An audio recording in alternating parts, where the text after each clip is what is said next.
నమస్తే, మనతో పాటు బీజేపీ సీనియర్ నాయకులు రామచంద్రరావు గారు ఉన్నారు. సార్ చెప్పండి సార్, నిన్న కాంగ్రెస్ సంబంధించిన కార్యకర్తలు కావచ్చు, నాయకులు కావచ్చు, అందరూ వచ్చి బీజేపీ పార్టీ ఆఫీస్ మీద దాడి చేశారు. దీన్ని ఎట్లా చూస్తారు? ఇది అప్రజాస్వామ్య ఒక చర్య. ఇది ఒక భారతీయ జనతా పార్టీ మీద దాడి. భారతీయ జనతా పార్టీ కార్యాలయంలో ఉన్నటువంటి ఇక్కడ పనిచేసేటటువంటి సిబ్బంది మీద దాడి. ఇది ఒక ప్రజాస్వామ్యం మీద దాడి అని చెప్పేసి భారతీయ జనతా పార్టీ భావిస్తూ ఉంది. అంటే రెండు నేషనల్ పార్టీస్ కూడా అంటే ఈ విధంగా పార్టీలు పక్కపక్కగా ఉండగా అక్కడ ఎక్కడో ఢిల్లీలో కమెంట్ చేశారని చెప్పేసి వచ్చి దాని వల్లనే ఇక్కడ చేసినామని చెప్పేసి ఒక ప్రధాన దేశవ్యాప్తంగా కూడా ఏదో స్టేట్మెంట్ ఇచ్చినందుకు ఎక్కడ గొడవలు చెప్పండి. ఓన్లీ తెలంగాణలో, హైదరాబాద్ ఎందుకు కావాలి? ఇక్కడ వీళ్ళకు ఒక పొగరు, ఏంది అధికారం ఉన్న పొగరు. ఈ పొగరుతోని చేస్తున్నటువంటి పనులు వాళ్ళు.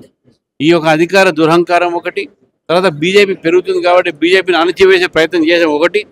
ఇది అసలు జరిగే మెయిన్. కాబట్టి దీన్ని భారతీయ జనతా పార్టీ ఖండిస్తుంది. ఈ యొక్క భారతీయ జనతా పార్టీ పెరుగుతుంది కాబట్టి ఇటువంటి చర్యలు బీజేపీ చేస్తున్నారని చెప్పేసి మేము భావిస్తా ఉన్నాం. కాంగ్రెస్ పార్టీ నాయకులు నిన్న వచ్చి దాడి తర్వాత సో బీజేపీ పార్టీకి సంబంధించి యువ మోర్చా కావచ్చు, ఏబీపీ కావచ్చు, వాళ్ళు కూడా దాడి చేయడం కూడా కరెక్ట్ కాదని చెప్పేసి కాంగ్రెస్ పార్టీ చెప్పుకొస్తాం. మేము ఎక్కడ దాడి చేస్తున్నాం? వాళ్ళను పోలీసు వాళ్ళు ఉరికిస్తుంటే అటు పోతుంటే ఫ్లెక్సీలు కొన్ని కట్టెల మీద తగిలితే కొన్ని చిరిగిపోయినాయి. అంతేగాని అక్కడ దాడి కాదు అది. వాళ్ళ ఆఫీస్లో కూడా పోయిందా?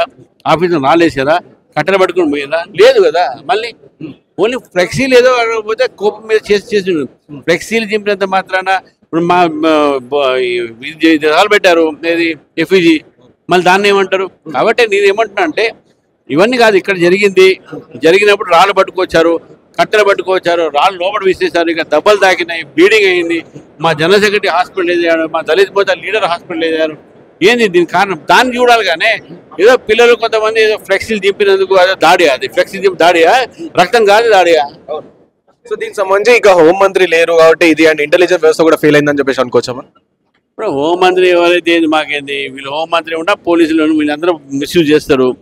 ఇక్కడ అంతా కూడా హోమ్ మినిస్టర్ రేవంత్ రెడ్డి గారు ఈ దాడిని ఖండించాల్సింది రేవంత్ రెడ్డి గారు చేయాలి.